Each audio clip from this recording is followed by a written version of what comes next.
we have to get more people to speak. Kita perlu lebih ramai orang untuk bercakap, dan dalam masa yang sama kita perlukan lebih ramai orang untuk terus memberikan tekanan kepada kerajaan ini supaya mereka melaksanakan reform atau reformasi yang telah mereka janjikan selama ini. Marah YB Afif kat Anwar. Yalah, lama pun pendam tu. Oh, ramai yang sindik. Oh, ramai yang sindik. Oh, ramai yang sindik. Oh, ramai yang sindik. Ramai yang sindik. Ramai yang sindik. Oh, ramai yang sindik. Ramai yang sindik. Ramai yang sindik. Assalamualaikum, selamat malam, salam sejahtera. Sekali lagi kita bertemu dalam podcast Ramai Yang Sindir. Malam ni kita ada satu perubahan sedikit, yang mana saya, Dr. Afif Bahardin, akan bersiaran bersama dengan sahabat saya, satu host tetap kita yang baru, Saudara Naim Brandage. Datuk Tun Faisal menyampaikan salam pada kita semua. Dia minggu ni dia sedikit busy, tetapi insyaAllah kita dalam perancangan untuk buat 3 orang sekali nanti. Jadi kita tampilkan Saudara Naim Brandage yang merupakan pengarah Jabatan Komunikasi dan Media Baru Armada Nasional, yang merupakan host tetap kita yang baru untuk podcast Ramai Yang Sindir. Apa khabar, Naim? Khabar baik, terima kasih atas jemputan YB. Welcome to the podcast. Terima kasih. Dan kita harap dengan adanya muka baru seperti Saudara Naim akan membawa idea-idea baru yang lebih segar dan juga pandangan-pandangan yang lebih kritikal, terutamanya dalam kita membincangkan beberapa isu-isu yang berkaitan dengan isu politik dan juga isu semasa yang berlaku dalam negara. Naim, I think kita berdua ahli bersatu. Kita tahu baru ni ada perbincangan sedikit hangat tentang kenyataan Timbalan Presiden kita, Datuk Seri Hamzah Zainuddin, dalam podcast Keluar Sekejap, yang mana membincangkan tentang kemungkinan untuk kerjasama di antara Bersatu dengan UMNO. Apa pandangan Naim dalam soal kita nak berhadapan dengan beberapa PRN, kita nak berhadapan dengan PRU 16 dalam situasi politik negara hari ini? Is it possible untuk bersatu dan juga UMNO ini bekerjasama? Bagi saya, bila kita bercakap pasal isu politik, memang nothing is impossible. Tak ada apa yang tidak mustahil. Dalam politik ni apa-apa boleh berjadi. Dan kalau kita lihat sebelum ini pun, Bersatu pernah kerjasama dengan UMNO. Ketika Tan Sri Muhyiddin Yassin, Presiden kita sendiri, pernah memegang jawatan sebagai Presiden Perdana Menteri. Tetapi bagi saya, kita juga perlu realistik berkenaan dengan kerjasama dengan UMNO ini. Kalau kita lihatlah dari segi reaksi pimpinan-pimpinan UMNO sendiri baru-baru ini, it doesn't look so good lah. Tak nampak macam pimpinan UMNO mempunyai penerimaan yang sangat baik berkenaan dengan cadangan kerjasama ini. Walaupun cadangan kerjasama ini bukannya mungkin perkara yang mungkin berlaku minggu depan, tetapi di dalam jangka masa yang panjang pun, kalau kita lihat reaksi sekarang ni sangat-sangat tidak baik. Kita dapat lihat ada pimpinan-pimpinan UMNO yang kata Bersatu patut bubar. Kita ada kata yang Bersatu ni tepuk sebelah tangan, dia orang tak berminat. Jadi kita dengan reaksi yang sebegitu, bagi saya sedikit pesimistik lah yang kerjasama ini boleh berlaku. Dan bagi saya juga, saya kurang bersetuju lah yang cadangan kerjasama dengan UMNO ini adalah satu cadangan yang baik. Memandangkan kalau kita lihatlah, UMNO sendiri tidak lagi mempunyai keyakinan orang Melayu dan rakyat Malaysia. Jadi bagi saya mungkin lebih baik untuk Parti Pribumi Bersatu Malaysia, parti kita, untuk fokus, untuk berikan keutamaan untuk menguatkan parti kita sendiri sebelum kita fikir kita perlukan UMNO, kita perlukan parti-parti lain misalnya untuk mendapat undi Melayu. Bagi saya, kalau kita lihatlah keyakinan rakyat, terutamanya orang Melayu ini, dia tidak bergantung kepada UMNO. Dan kalau kita lihatlah dari segi pilihan raya sebelum-sebelum ini, populariti UMNO ataupun UMNO punya voting share, undi dia makin berkurangan setiap pilihan raya. Jadi saya tidak melihat parti UMNO sebagai sebuah parti yang akan membawa nilai tambah kepada bersatu buat masa ini. Tapi kalau Naim tengok sebelum ni lah, bila UMNO Bersatu dan PAS duduk sekali, combine, then we form a government, Perikatan Nasional Government. Dalam keadaan walaupun kita tidak ada majoriti yang besar, it's only 1 or 2 seats, tetapi the government manage to work effectively lah. Cuma kekurangan kita ketika itu adalah pandemik. Adakah dengan konteks atau background begitu, maka Naim tak nampak ada mungkin ada sedikit potensi if UMNO Bersatu dan PAS duduk sekali, maka it's better for us in our strategi untuk, yalah, in the end parti politik semua nak membentuk kerajaan di Putrajaya. So adakah dengan cara begitulah, sebab yalah mungkin I agree voting share tu mungkin UMNO punya dah makin kurang, dari tahun ke tahun semakin kurang, tetapi kita kena accept reality, the fact sekarang orang Melayu tu memang berpecah kepada beberapa parti-parti. Cuma macam mana kita nak dapatkan the bigger share di kalangan orang Melayu ni supaya kita ada a bigger say untuk bentuk kerajaan. So don't you see in that perspective bahawa mungkin ada sedikit keperluan untuk kita juga consider, kalau tiba-tiba lah, like you said lah, it's nothing impossible, tiba-tiba Datuk Seri Zahid esok dia kata, dia telefon presiden kita, dia kata can we work together, adakah you see that possibility to come? Ya, bagi saya again, politics is the art of possibility. Apa-apa boleh jadi. Dan kalau betul lah, memang baru-baru ni kita lihat banyak kenyataan yang menyatakan. Saya rasa Datuk Seri Hamzah pun ada sebut bahawa jika kalau Bersatu, UMNO dan PAS ni bergabung, esok kita boleh tubuhkan kerajaan yang baru. Go back to persoalan YB Afif tadi berkenaan dengan sama ada kita boleh bentuk kerajaan ataupun tidak, memang boleh. Dan seperti yang selepas Sheraton move sebelum ini pun kita bentuk kerajaan. Tetapi ada dua cara untuk bentuk kerajaan ni. Satu adalah melalui proses demokrasi ataupun melalui proses pengundian ketika pilihan raya. Dan ada satu lagi adalah dengan menukar sokongan ahli-ahli parlimen, kerana kalau kita lihat perlembagaan kita juga mempunyai ruang untuk perkara tersebut berlaku. Sekarang mungkin sedikit sukar berbanding ketika Sheraton move dulu kerana mempunyainya akta anti lompat parti. Tetapi sokongan parti itu masih boleh berubah pada bila-bila masa. Jadi untuk kita membentuk kerajaan bersama dengan UMNO ni memang sangat possible. Tetapi bagi saya, kita sepatutnya belajar daripada kesilapan ketika Sheraton move ketika itu. Walaupun keputusan untuk menukar kerajaan itu nampak seperti keputusan yang sangat wajar, tetapi ianya telah menimbulkan kemarahan yang sangat banyak, sangat besar dari kalangan rakyat. Dan kita tidak mahu rakyat untuk hilang kepercayaan, bukan sahaja kepada demokrasi, tetapi hilang kepercayaan kepada parti. Jadi bagi saya, seeloknya lah kita bagi kerajaan pada hari ini, teruskan, habiskan terma dia.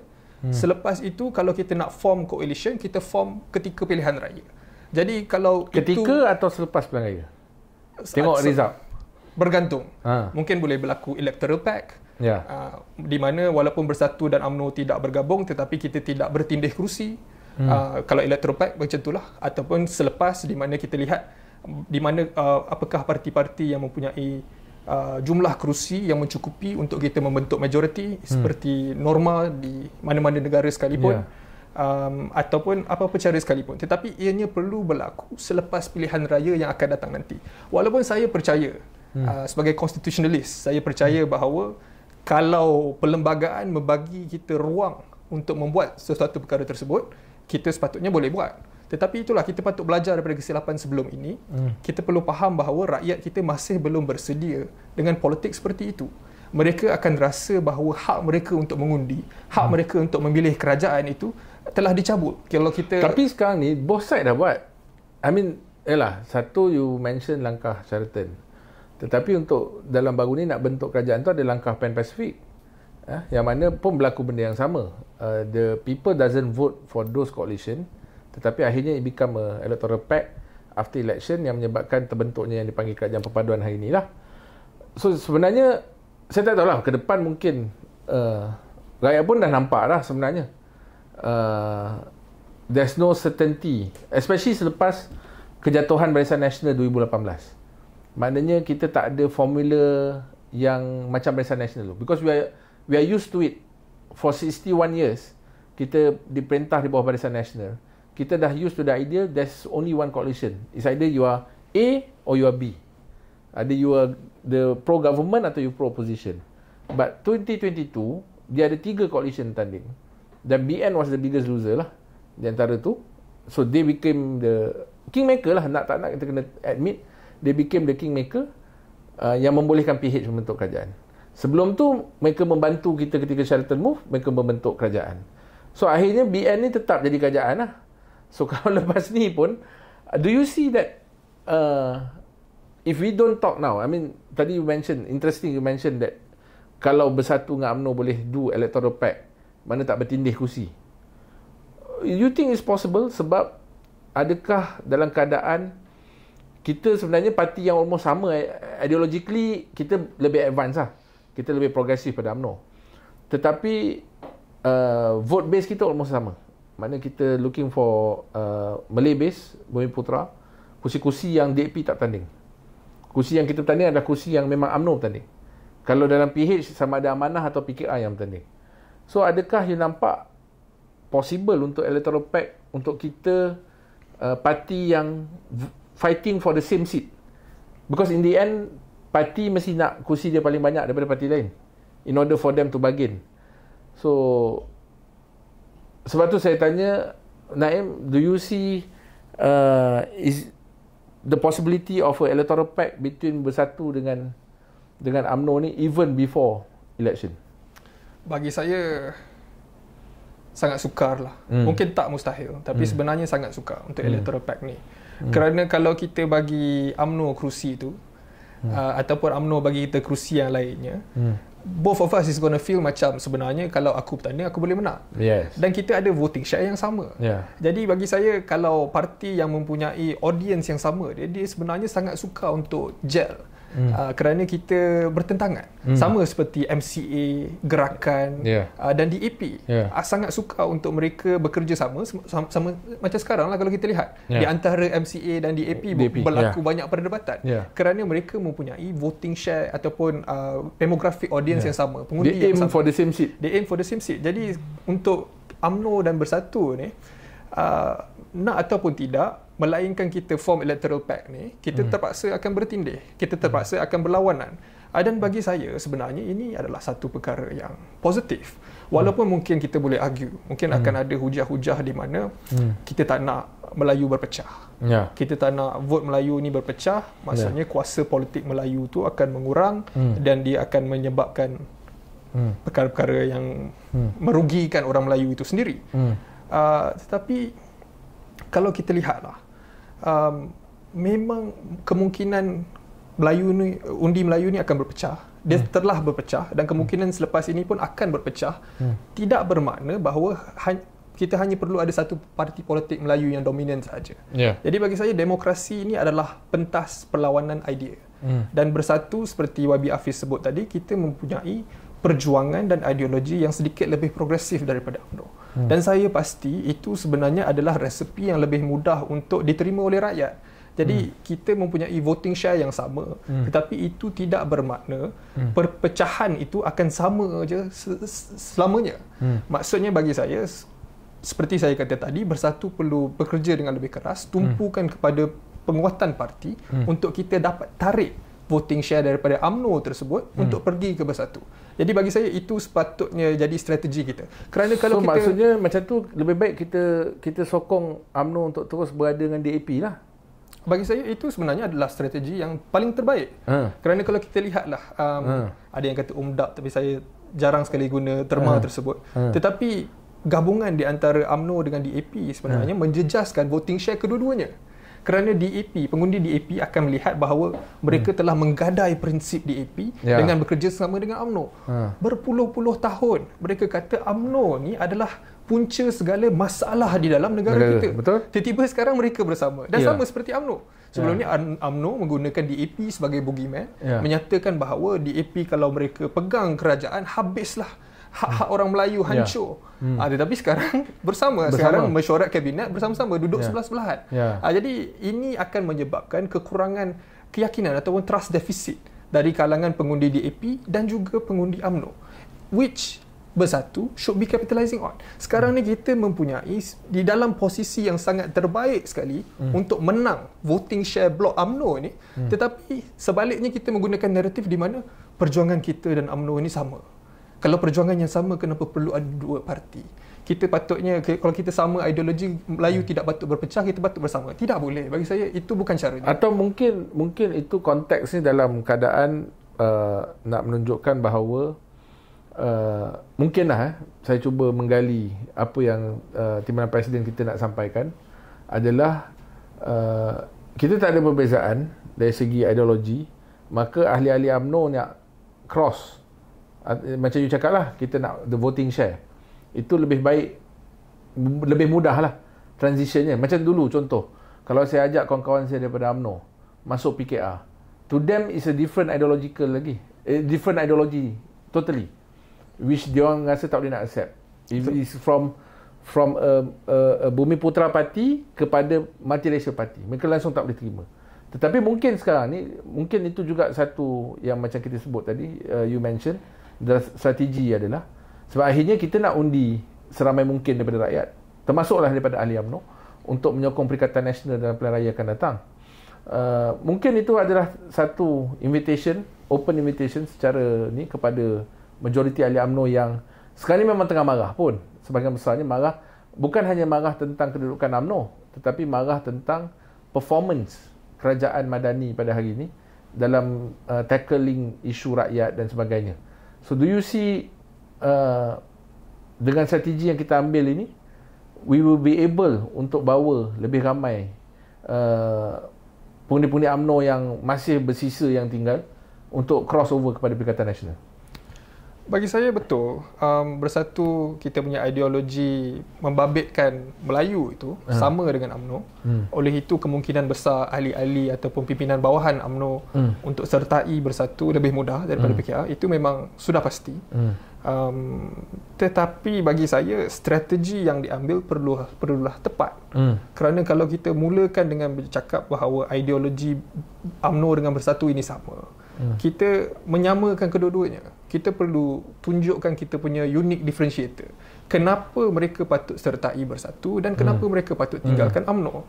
Dan bagi saya, cara yang terbaik untuk melakukan perkara tersebut adalah kembalikan ideologi ataupun dialog kita kepada perjuangan dan bukannya kepada kerjasama. Kerana bagi saya, ahli-ahli dan pimpinan bawahan UMNO ni tak nak kita bekerjasama dengan Zahid Hamidi. Mereka tak nak kita kerjasama dengan pimpinan-pimpinan UMNO sekarang ini yang kita lihat sangat bermasalah.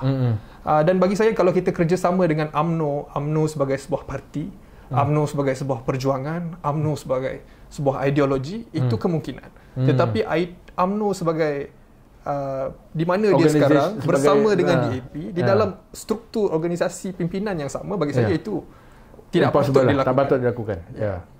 I mean, yalah, saya pun tak boleh imagine lah kalau Zahid Hamidi duduk sepentas dengan presiden kita sekarang. Saya pun tak nak. I mean, bukanlah personal apa, tetapi I think the image yang kita telah tonjolkan sama ni, yang mana Bersatu adalah parti yang terbukti committed kepada perjuangan kita melawan rasuah, menampilkan keterampilan kepimpinan Melayu Bumiputra yang ada karisma, yang boleh memimpin negara dalam keadaan krisis dan sebagainya. Itu satu selling point yang sangat kuat di ground. Dan I mean, kita kena admit lah, I mean, dulu Saudara Naim sama dengan saya, kita dalam PKR, kalau saya jadi salesman waktu saya kempen dulu, compare dengan sekarang, kalau dulu saya bawa PKR, sekarang saya bawa Perikatan Nasional, it's easier for me to sell Perikatan Nasional. Kalau saya compare antara dua lah, waktu saya bawa PKR dulu pun it's not that easy, especially kalau kita pergi kepada crowd Melayu Bumiputra. Dia ada skeptical tu, dan saya kredit ni kepada the two leaders lah. Maknanya kalau dulu PKR kita bawa Anwar Ibrahim, masa tu pun saya boleh sense bahawa ada juga ramai segmen masyarakat yang tak percaya kat dia. Cuma kita lambat tahulah. Tapi dengan Tan Sri Muhyiddin sedikit berbeza. Baru ni saya dapat pengalaman first hand lah, bila Tan Sri Muhyiddin datang ke Dun Taman Medan, ke Bazar Taman Datuk Arun. Bazar Ramadan, menyantuni pengunjung dan peniaga. Sambutannya cukup luar biasa. Bahkan yang saya kagum tu adalah, considering dah 2 tahun ni sejak Madani take over dan Fahmi Fazil jadi Menteri Komunikasi, memang Tan Sri Muhyiddin tak dapat liputan mainstream pun, media. Tetapi sambutan di kalangan pelajar sekolah, yang mana sekolah menengah dan sebagainya, sangat luar biasa terhadap Tan Sri. Mereka datang nak bergambar dengan Tan Sri, mereka panggil Abah dan sebagainya. So saya rasa, mana dalam tempoh 2 tahun Tan Sri tak ada dalam mainstream media secara hari-hari berbanding dengan PMX setiap hari dalam media pun, sambutan tu saya rasa cukup mesra, cukup luar biasa, dan almost like a celebrity kind of a reception. So jadi saya rasa benda ni sebenarnya selling point yang kuat untuk Perikatan Nasional. Jadi dengan menggunakan ini sahaja, saya rasa sudah cukup untuk kita moving towards PRU 16. It's just a matter untuk meyakinkan bukan hanya pengundi Melayu base kita yang dah memang kuat, tetapi juga meyakinkan, macam you cakap tadi lah, pengundi-pengundi bukan Melayu dan juga pengundi mungkin pengundi Tegar DAP yang mungkin dah rasa parti mereka dah tersasar jauh daripada apa yang mereka perjuangkan sebelum ni. So saya nampak mungkin itu strategi yang boleh kita pakai lah. Instead of hanya kita fokus kepada pengundi UMNO, tetapi segmen pengundi bukan Melayu ini juga kita perlu memberikan sedikit fokus dalam strategi kita nak berhadapan dengan PRU 16 ni nanti. Betul. Bagi saya, Bersatu kita tidak patut fokus pada satu audience segment saja. Kita adalah satu parti yang nasional atau bersifat kebangsaan. Jadi sepatutnya kita dapat menarik minat seluruh genap rakyat Malaysia, bukan hanya orang Melayu sahaja. Tetapi bagi saya, kita perlu terima realiti juga. Parti Peribumi Bersatu Malaysia dengan namanya saja, dia nampak macam kita hanya memperjuangkan orang Bumi Putera. Lepas tu dengan kita punya pimpinan, dengan kita punya naratif juga sekarang ini, bagi saya masih nampak terlalu Bumi Putera dan tidak terlalu eksklusif. Tapi bagi saya ini semua adalah cabaran-cabaran yang perlu kita terima dan kita perlu tambah baik. Saya rasa di AP sebelum PRU 14 pun mereka akui bahawa mereka nampak seperti sebuah parti yang chauvinis. Selepas itu mereka telah mengambil tindakan-tindakan untuk merapatkan jurang di antara mereka dengan kelompok-kelompok pengundi yang lain. Dan bagi saya, Bersatu walaupun kita jauh lebih ke hadapan daripada DAP di dalam aspek itu, jauh lebih ke hadapan berbanding dengan PKR, berbanding dengan UMNO, tetapi kita masih mempunyai cabaran dan saya rasa kita masih perlu mengambil masa sedikit untuk tengok bagaimanakah ritma kita untuk menarik undi-undi bukan Bumi Putera ni, kerana kita boleh cakap yang Parti Peribumi Bersatu Malaysia ni bersifat inklusif, bersifat untuk semua, tetapi kita kena walk the talk. Kita kena tunjukkan kepada rakyat bahawa kita betul-betul memperjuangkan semua aspek masyarakat. Dan saya pasti itu adalah satu perkara yang kita boleh buat dan itu satu perkara yang kita perlu buat menjelang kepada pilihan raya umum yang akan datang nanti. So saya I'm quite confident kerana kita, bila saya sebut tentang our selling point besides our leaders dan sebagainya, satu strategi bagus yang telah pimpinan kita buat sebelum ni adalah mewujudkan Perikatan Nasional. So bila kita wujudkan Perikatan Nasional ni, dia jadi satu payung besar untuk semua parti lah. Now kita ada 4 major komponen parti yang mana kita boleh promotekan, termasuklah parti-parti yang bukan bersifat peribumi, Bumi Putera, seperti MIPP, Parti Gerakan dan sebagainya. Dan under the flag of Perikatan Nasional pun, Gerakan sekarang sudah mula mendapat kerusi semula di Kedah dan sebagainya. Dan battleground kita sekarang, macam saya di Taman Medan ni, Selangor lah battleground kita. Naim pun base di Kuala Lumpur. You pun tahu our urban voters ni dia sedikit berbeza pandangan dia dan juga pendekatan dia.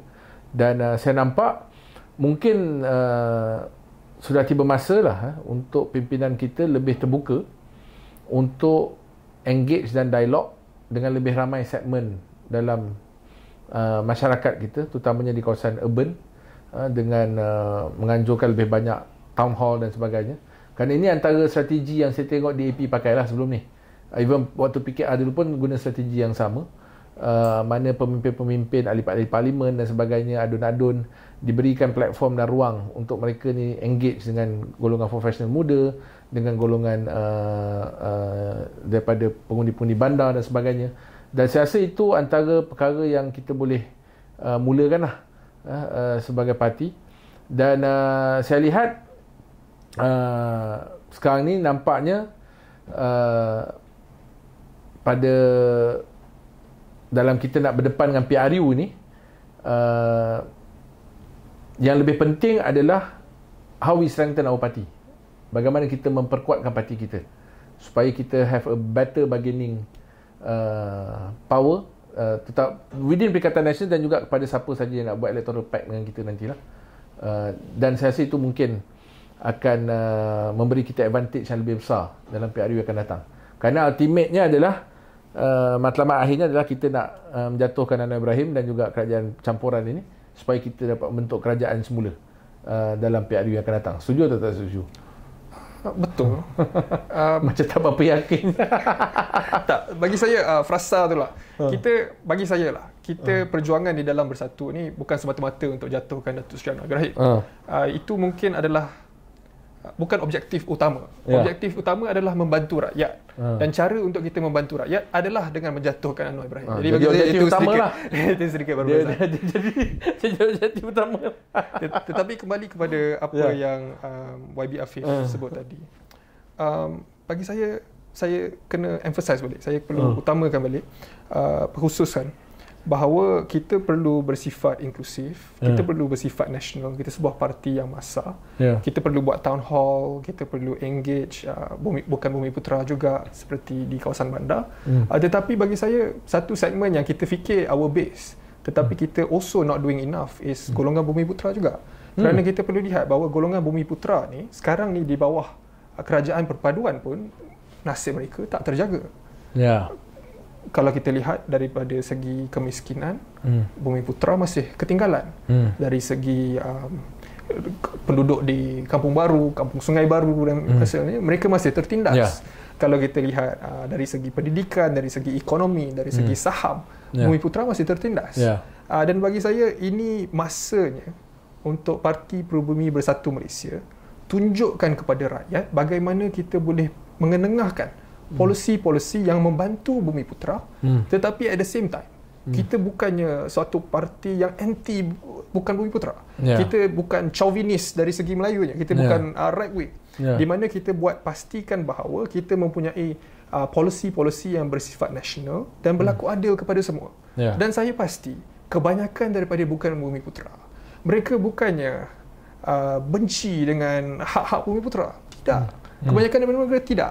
Mereka bukannya tidak suka akan DEB, mereka bukannya tidak suka dengan polisi-polisi Bumiputera, tidak sama sekali.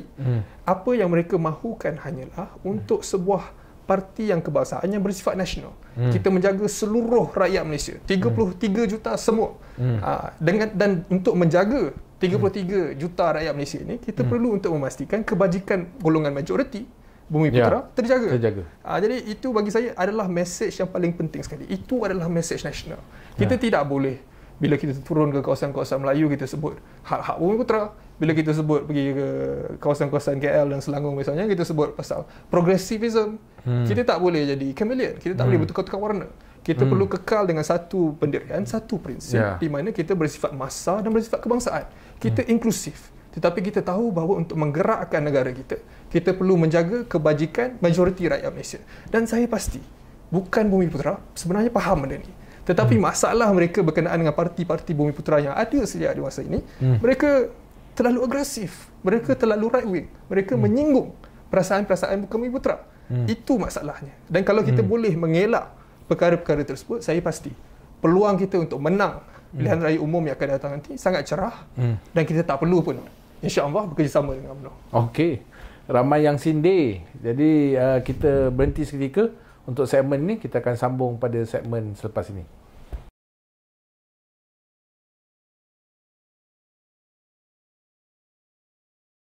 Ramai yang sindir. Kita kembali bersama saya, Dr. Afif dan juga saudara Naim kita bersiaran menghampiri Syawal yang mulia.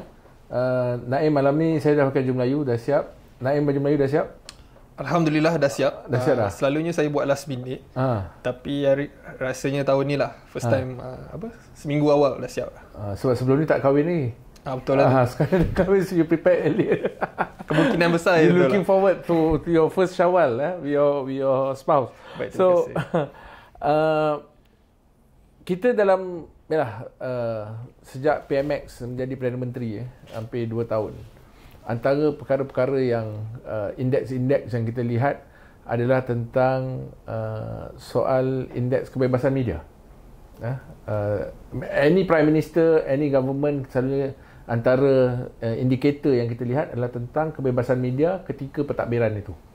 Dan something interesting yang baru ni kita dapat lihat adalah bila kita buat comparison kebebasan media di Malaysia berbanding tahun 2020 ketika Tan Sri Muhyiddin mengambil alih sebagai Perdana Menteri dan juga memimpin Kerajaan Perikatan Nasional dengan kebebasan media pada hari ini. Pada ketika itu kalau kita lihat indeks kebebasan media daripada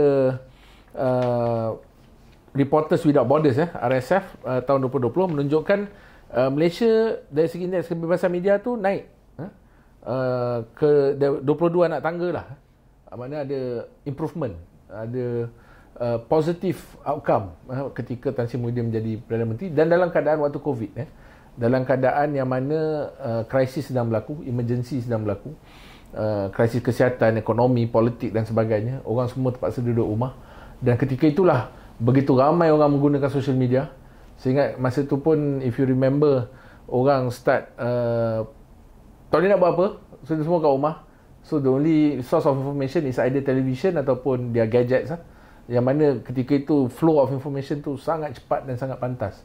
Dan we see a change of trend yang mana orang memang highly dependent on gadget untuk dapat maklumat, tetapi indeks kebebasan media kita naik kepada kedudukan yang lebih baik. Tetapi 2024 sad enough, dalam kita mempunyai seorang Perdana Menteri yang digambarkan sama taraf dengan Nelson Mandela, pejuang kebebasan, freedom fighter. Saya pernah terpenjara, di penjara parti derita. Kedudukan indeks kebebasan media kita menurun ke 34 anak tangga. Naik 22 tahun Tan Sri Muhyiddin jadi Perdana Menteri. Zaman Anwar Ibrahim turun 34 anak tangga, dan mencatatkan mata yang lebih buruk, paling ketara dalam indeks kebebasan media. Dan bahkan kita lihat Perdana Menteri ada komen juga. Dia kata kebebasan ni tak boleh nak bagi begitu saja, ini soal isu 3R dan sebagainya. Dan Naim sendiri sebagai seorang pengamal, you are definitely more expert than me dalam soal media dan social media sebagainya, juga pengarah Jabatan Komunikasi dan Media Baru Armada. What is your take? Apa pandangan Saudara Naim tentang keadaan kebebasan media di bawah Perdana Menteri Anwar Ibrahim ini? Bagi saya lah, bagi saya tak perlukan apa-apa laporan antarabangsa ataupun data-data, statistik untuk bagi tahu saya yang kebebasan media sekarang ni sangat tercengkam lah di bawah pentadbiran kerajaan sekarang. Tercengkam ni teruk lah. Kalau orang tak faham, tercengkam ni teruk. Senang ni, kau cakap je Perdana Menteri ni teruk. Yalah, kalau dari sisi peribadi saya sendiri, akaun media sosial saya 7 dah dibenam. 7 akaun TikTok saja 7. Dan dibenam ni maksud tutup lah kan?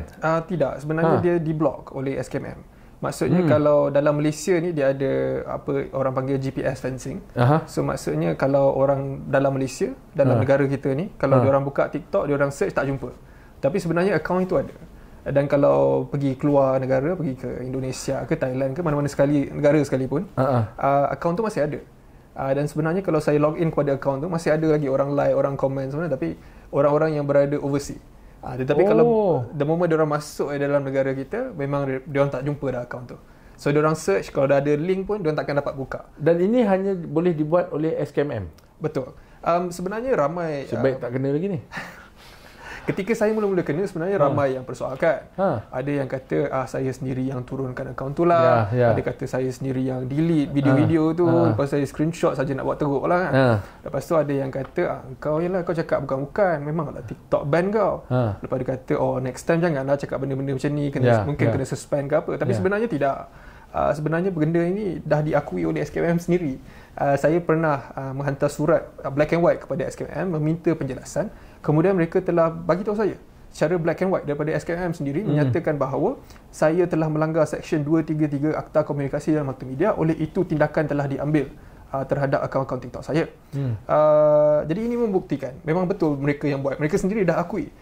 Sebab itu saya telah mengambil tindakan undang-undang. Saya telah filekan judicial review, semakan kehakiman terhadap Kerajaan Malaysia, kepada SKMM, Menteri Komunikasi, pengarah SKMM dan juga orang yang tulis surat itu kepada saya daripada SKMM. Kenapa saya ambil tindakan tersebut? Bukanlah untuk apa pun, tetapi saya hanya minta akaun-akaun tu balik. Itu je.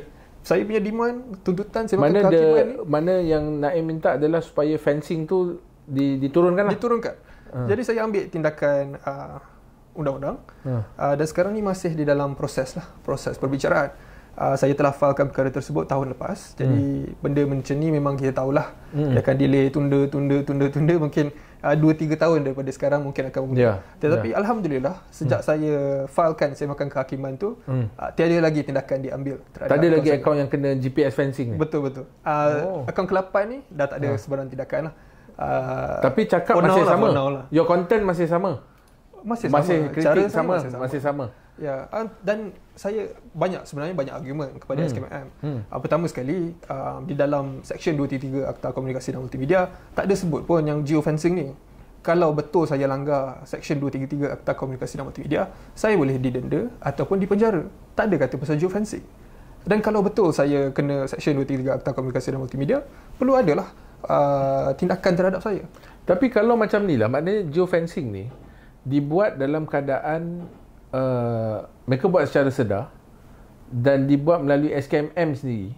Maknanya adakah arahan tu dikeluarkan kepada TikTok atau SKMM punya method atau mekanisme dia sendiri, the technical part of it untuk buat benda tu? Mekanismenya saya sebenarnya tak too familiar. Saya tak tahulah.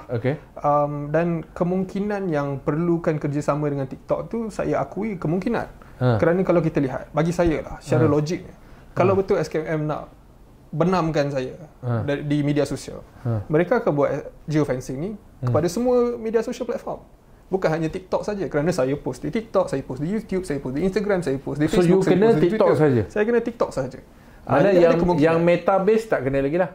Macam Instagram, semua Facebook ni. Alphabet pun tak ada. Tak ada. YouTube tak ada. Tak kena. Langsung tak ada. So yang tu masih lagi boleh berjalan seperti biasa lah. Masih beroperasi seperti biasa. Ya. From day one, tiada sebarang tindakan diambil.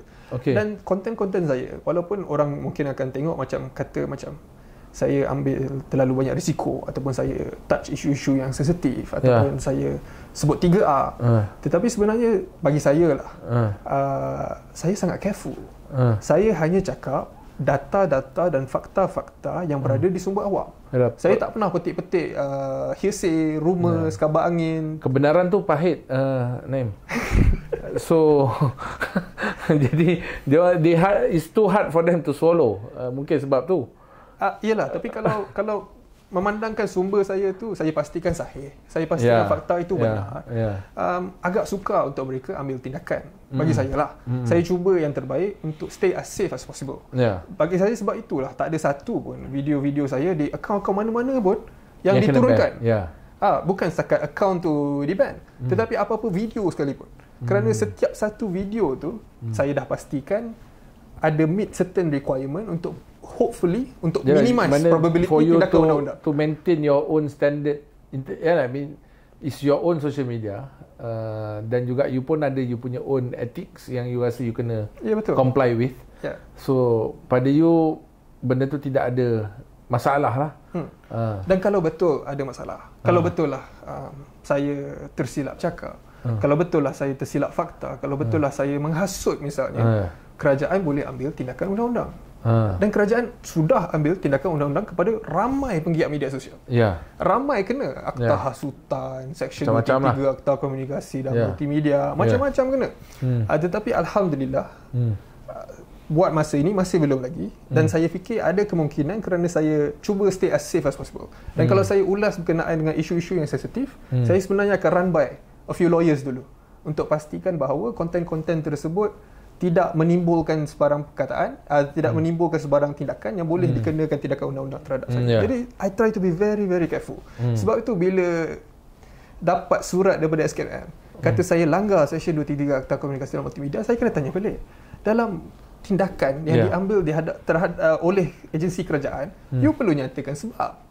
Di mana saya langgar Seksyen 23 Akta Komunikasi. Tapi kerajaan yang ni memang dia ambil tindakan banyak, dia tak beritahu sebab pun. Saya sendiri pun dah kena.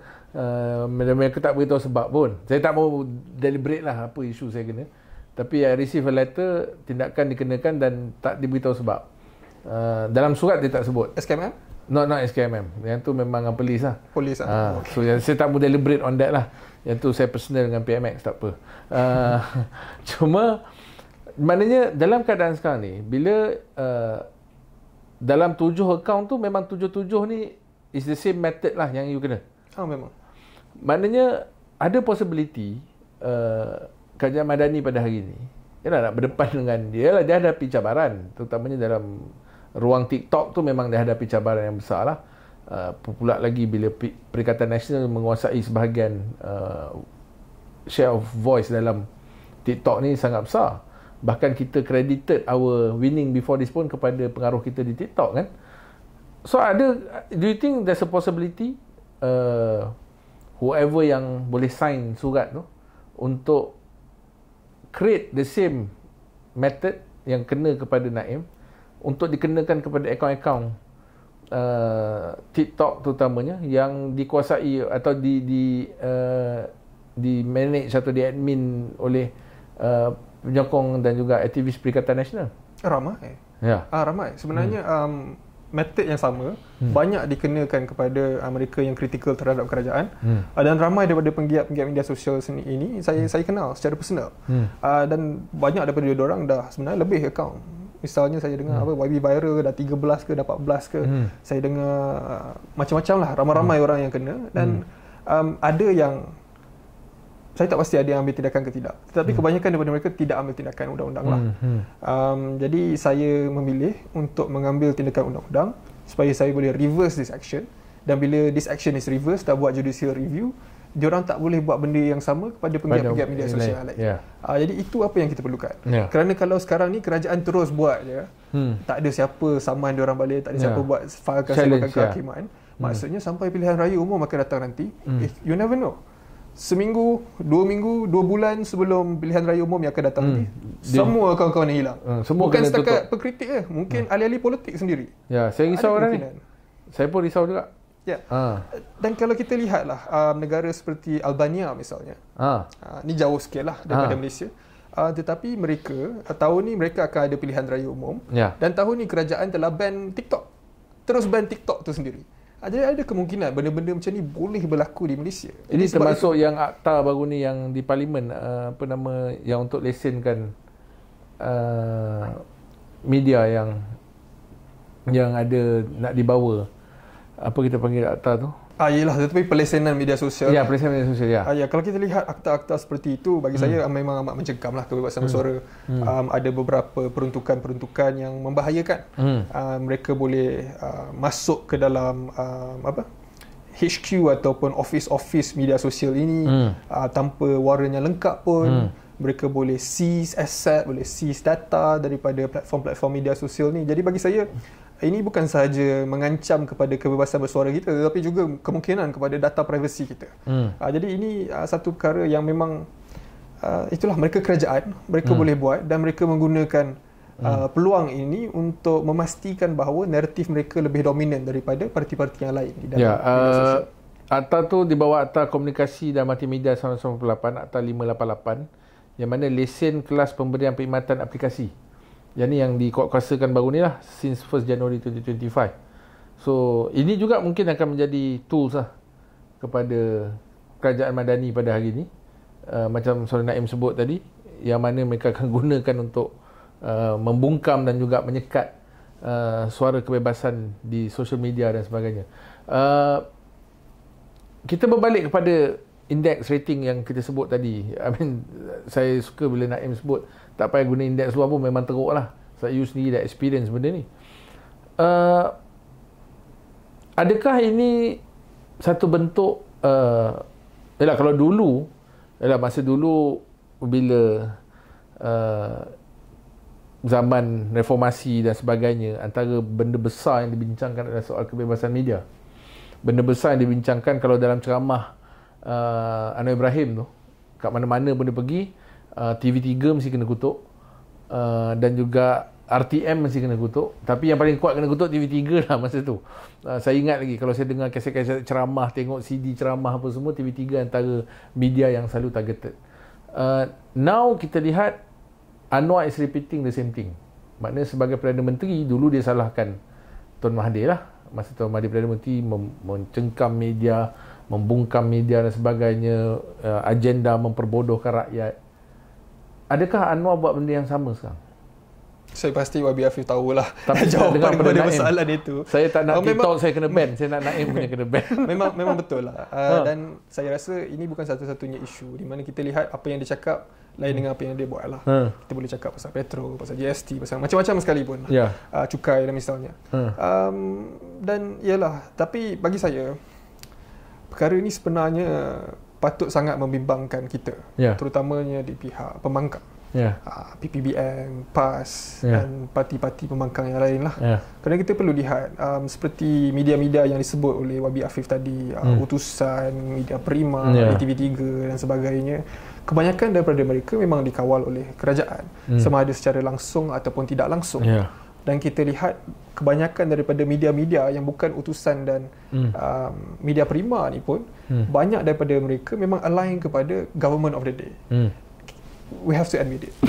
Dan kebanyakan daripada sebab-sebab kerana apa mereka align kepada government of the day, kita boleh bincangkan pada malam ini, tapi bagi saya tak apa. Tetapi kembali kepada itu, kalau media massa kita tak pegang, kalau media massa memang dikawal oleh kerajaan, dan di media sosial pula, walaupun itu sebenarnya adalah kubu terkuat kita, tapi diorang boleh sekat. Nanti pilihan raya macam mana kita? Jadi bagi saya ini sebenarnya adalah satu perkara yang patut merisaukan kita. Tetapi terutama sekali patut merisaukan rakyat. Kerana kalau suara pembangkang disekat, maksudnya tak ada check and balance lah. Maksudnya demokrasi negara kita ni tempang lah. Demokrasi ni adalah perbincangan idea, perbincangan politik idea, di mana kerajaan akan kata sekian, kita akan cakap sekian, kemudian mereka akan memilih, menganalisa, mendengar, kemudian mereka akan mengundi, akan memilih. Dan proses itu tidak akan lengkap kalau suara-suara pembangkang memang didiamkan. Jadi ini bagi saya bukan sahaja akan menjejaskan rating ataupun skor kita di dalam indeks kebebasan media, tetapi dalam indeks demokrasi satu hari nanti juga. Dan perkara ini sangat merisaukan lah. Sebab tu dalam keadaan sekarang, antara benda yang dibincangkan dalam Pakatan Harapan dulu atau the so-called gerakan reformasi adalah antara perkara besar yang dibincangkan adalah menghapuskan Akta Sultan, yang mana itu masih tak dibuat sekarang. Pengenalan pemberian lesen perkhidmatan aplikasi ini pula bukan hanya empower tetapi embolden aparatus kerajaan melalui SKMM dan sebagainya untuk digunakan ke atas terutamanya suara pembangkang yang ada pada hari ini. Hakikatnya saya sendiri nak sebut benda ni lah sebab saya nak rakyat Malaysia sedar, Anwar Ibrahim is not a reformer. Dia bukan seorang yang reformis, dia bukan seorang yang bercakap ingin melakukan reform itu hanyalah sebagai satu alat sebelum ini untuk menjanjikan harapan kepada rakyat. Dia menggunakan kempen sebelum ini, berjuang soal kebebasan, soal keadilan, soal hak asasi dan sebagainya, itu hanyalah sebagai satu tiket untuk dia dapat mendapatkan sokongan rakyat supaya dia dapat membentuk dalam usaha dia untuk mendapatkan kuasa sebagai Perdana Menteri. Kerana saya sendiri dah lihat bila ketika beliau menjadi Presiden parti lama Naim lah, Masa dia jadi presiden itu, saya sendiri dapat tengok bahawa when he is in the position of power, dia akan menggunakan segala bentuk kuasa yang ada untuk mencapai apa saja yang dia nak, desire. Apa yang nafsu dia nak, dari segi politik ke apa ke, dia akan guna apa saja cara untuk capai maksud tu. Sebab tu, bila hari ni kita tengok, let's not talk only about media lah. Baru ni kita hangat membincangkan tentang soal SG4, negeri-negeri Perikatan Nasional, yang mana dari segi performance dan antara benda yang paling baru yang PMX umum baru ni adalah bantuan khas keuangan kepada kaki tangan awam di negeri Terengganu. Sebenarnya saya tak tahulah, mungkin saya harap Dr. Samsuri dan juga Menteri Besar semua, rakan-rakan kita semua realise ketika PAS memerintah Kelantan sebelum ini, yang menjadi Menteri Kewangan daripada tahun 1990-an sampai ke awal 1999 sebelum dipecat tu, ketika Tun Mahathir adalah Perdana Menteri, Anwar Ibrahim adalah Menteri Kewangan. Ketika tu pun dah disekat peruntukan ke negeri Kelantan. Maka sebenarnya tak pelik pun dia sekat peruntukan tu sekarang. Kerana dia dah buat perangai dulu. Sebenarnya dia tak berubah pun. Dia dah keluar penjara, masuk penjara ke, sama je perangai dia. Dia buat balik apa yang dia dah pernah buat dulu. Yang mana sekarang ni dia sekat pula peruntukan kepada kerajaan Kelantan, kerajaan Terengganu, Kedah dan juga Perlis.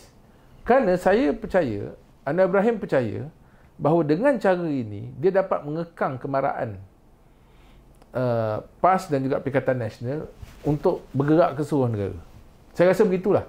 Sebab dia kata, sebab dia dah buat dulu waktu dia Barisan Nasional. Jangan kita ingat Anwar Ibrahim ni PKR je, dia dulu Barisan Nasional. Dia dulu UMNO.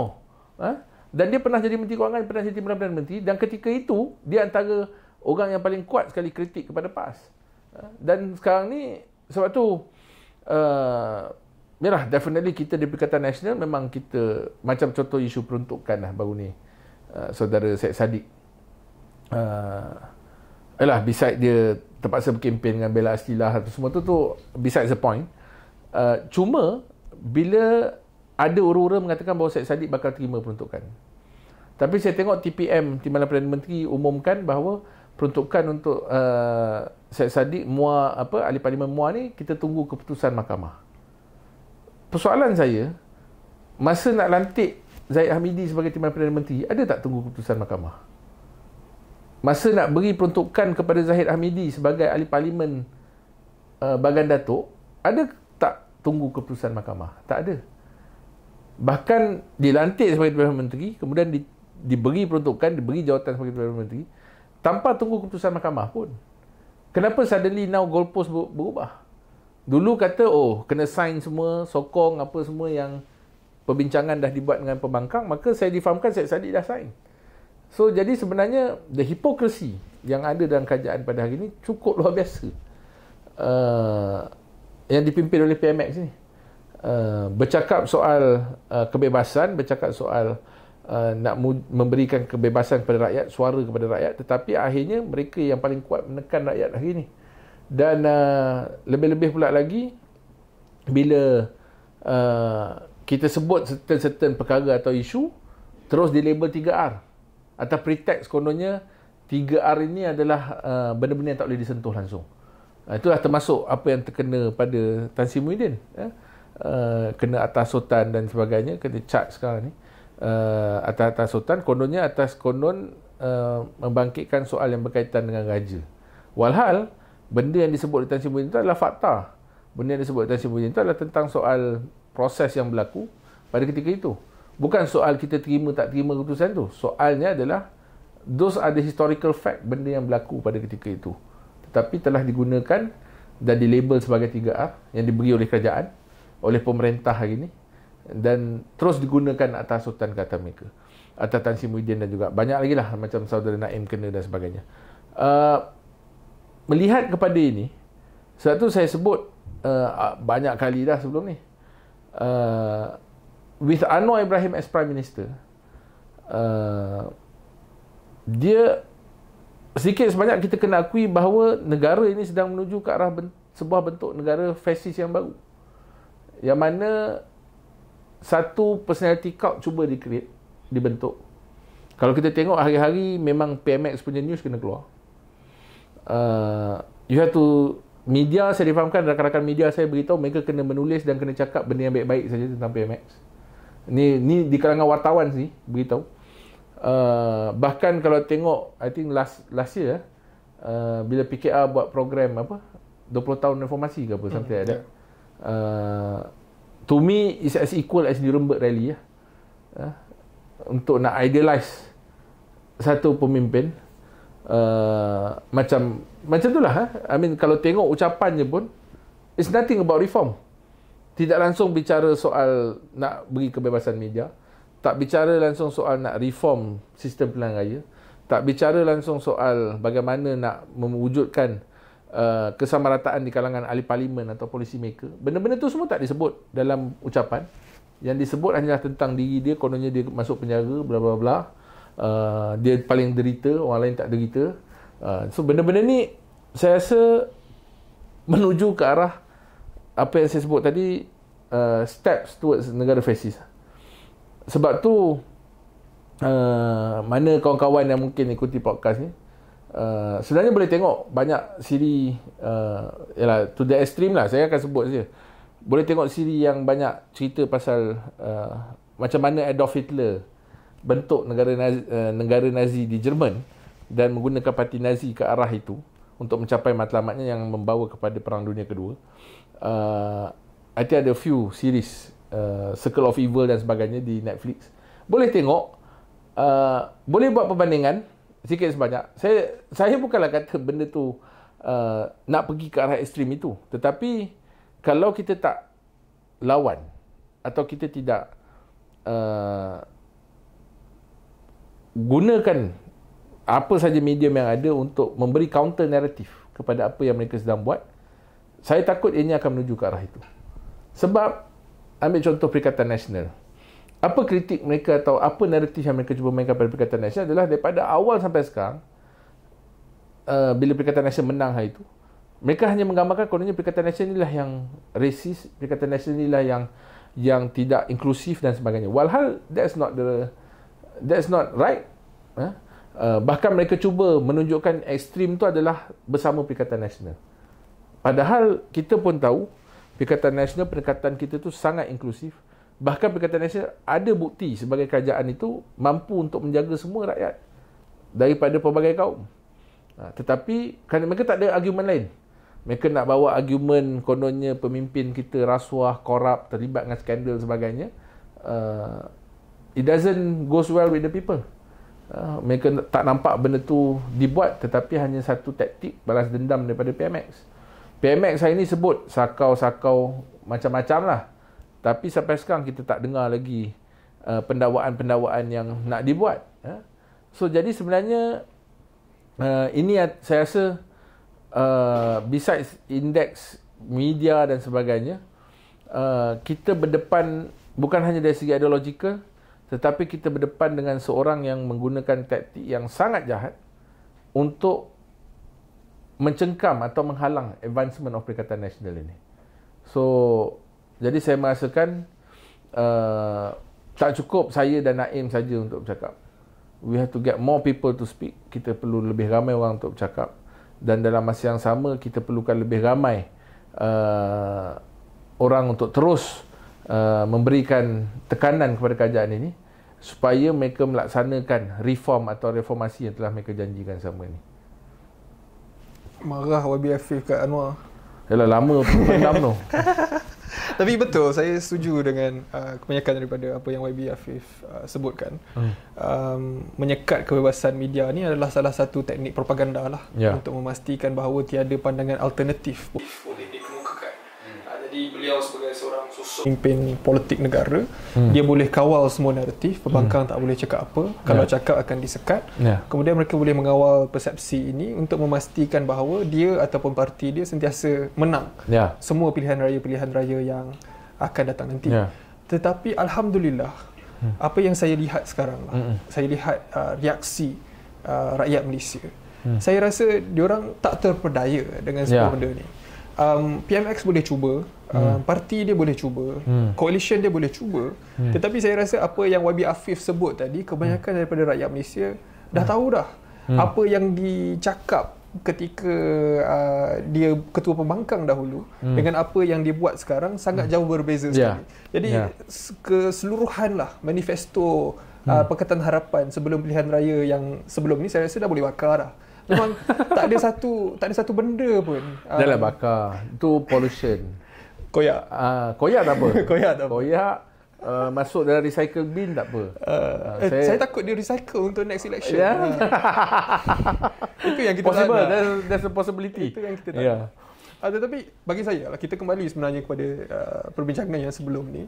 Sebab inilah bagi saya kita patut bagi Datuk Seri Anwar Ibrahim peluang dan ruang untuk beliau memimpin dan mentadbir satu term. Ya ke? Kita perlu pastikan dia habis. Saya dah dia tak jawatan 4 tahun ke? Kalau dia nak extend 5 tahun, lebih baik. Kerana lebih lama dia mentadbir, saya rasa lebih ramai orang meluat.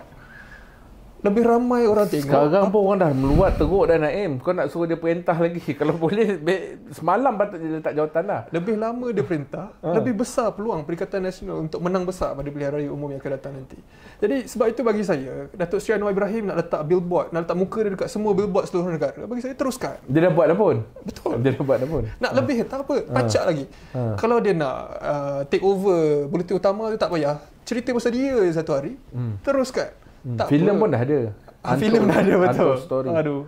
Saya tak sanggup tengok lah, saya tak tahu. Saya tengok just habis. Saya tengok sampai habis walaupun dengan struggle lah. Sebab dia okey lah, barisan pelakon tu semua satu hal. Cuma the dialog tu agak terlampau memualkan lah pada cringe saya. Nampak cringe lah. Dia nampak tidak genuine. Walaupun dia cuba nak memberi naratif bahawa Anwar ni adalah pejuang anti rasuah dan sebagainya, which could be done better sebenarnya dari segi sinematografi. Kalau kita nak cerita bab sinematografi semua lah. Cuma skrip dia tu terlampau memualkan. It's okay for him to tell his own story, tetapi saya rasa it's a failed attempt lah untuk Anwar dan untuk story tu. Tapi tak apa. Now the told story is memang rakyat tengah meluat dengan Anwar Ibrahim dengan PMX. Cuma saya ingat dalam kita nak kembali ke kampung halaman, nak beraya ni nanti, pastinya message kita clear bahawa there's a change need to be done sekarang ni, dari segi keadaan kerajaan yang tidak mampu untuk menyelesaikan isu rakyat. Dalam keadaan Perdana Menteri PMX mempunyai keyakinan rakyat yang atau approval rating yang sangat teruk. Bahkan di kalangan semua Perdana Menteri dalam the first 2 years, setiap Perdana Menteri itu, saya rasa Anwar Ibrahim ni antara Perdana Menteri yang paling worst rating lah. Which is sad, sebab dulu saya tak boleh nafi lah, dulu saya perjuangkan dia juga untuk melihat dia membawa perubahan. Ada pakai baju dia? Ada. Saya tak ashamed dengan sejarah itu. Bahkan untuk secara jujurnya, walaupun saya kecewa Tan Sri Muhyiddin tak diangkat sebagai Perdana Menteri pada November 2022, Anwar Ibrahim jadi Perdana Menteri, saya menyimpan sedikit harapan kepada beliau supaya beliau membuat reform yang beliau janjikan. Adalah sikit, tapi tak sampai sebulan hancur macam tu je. Sebab saya tengok memang tak boleh. So sebab tu saya sampai sekarang bila saya berceramah atau saya engage dengan public, atau orang tanya saya why Perikatan Nasional not PKR, why Tan Sri Muhyiddin Yassin not Anwar Ibrahim, I'm glad that I choose Tan Sri Muhyiddin sekarang dan juga bersama dengan Perikatan Nasional. Just imagine Naim, kalau kita masih lagi dalam PKR nak menjawab soal isu minyak, isu harga beras, isu semualah yang sedang berlaku sekarang ni, saya rasa saya akan give up politik dia. Jenuh nak menjawab. Dan kita pun malu nak jawab sebenarnya. Dan mungkin kita akan ambil stand yang mana kita tak nak mencemar kita punya intellectuality, yang kita akan tarik handbrake. Tetapi now I'm glad Allah selamatkan saya untuk saya duduk dalam Perikatan Nasional, dan tidak bersama dengan kelompok itu. Jadi sempena Syawal ni saya nak mohon maaf kalau terkasar bahasa dan sebagainya Kepada PMX kepada semualah yang terasa. Tetapi I think apa yang kita cakap ni, apa yang kita bincangkan dalam Ramayana Cindy adalah kita nak supaya perbincangan itu berjalan terus, supaya akhirnya kita dapat membentuk sebuah negara bangsa yang lebih baik daripada yang ada pada hari ini. Dan kami daripada Ramayana Cindy, bersama dengan host baru kita, Saudara Naim, kita ucapkan terima kasih pada semua penonton-penonton kita yang telah mengikuti Ramayana Cindy daripada episod 1 sehingga sekarang. Now daripada dulu saya dengan Datuk Tun Faisal saja, now kita ada Saudara Naim. Selepas ni kita akan bawa lebih banyak lagi idea-idea yang baru dan juga isu-isu yang lebih baru. Dan mungkin Saudara Naim ada sedikit ucapan kepada pendengar-pendengar kita. Saya tak biasa sangat bagi ucapan raya, tapi saya harap semua dapat drive safe. Yes. Selamat kembali ke kampung halaman masing-masing dan sambutkan raya ni dengan penuh meriah lah. Saya faham sekarang ni susah, harga barang naik, nak beli baju Melayu pun mungkin kena fikir 2-3 kali, tak mampu nak beli bulan bintang. Tetapi ataupun Primavera, tak tahulah Elra ke apa sekalipun, tetapi saya harap semua boleh bergembira. Dan saya pasti bila kita berdepan dengan pelbagai PRN selepas ini, kemungkinan dengan PRU pada 2 tahun yang akan datang, mungkin kita akan dapat lihat perubahan ataupun reformasi yang kita inginkan, tetapi yang akan dibuat oleh kerajaan yang baru lah, InsyaAllah. So saya sekali lagi mengucapkan selamat Hari Raya kepada semua. Maaf zahir dan batin, minal aidin wal faizin, taqabbalallahu minna wa minkum. Dan kita jumpa dalam segmen podcast yang lain, Ramayana Cindy. Sehingga kita berjumpa lagi, saya Dr. Hafif, Saudara Naim dan Datuk Tun Faisal ucapkan terima kasih. Selamat Hari Raya.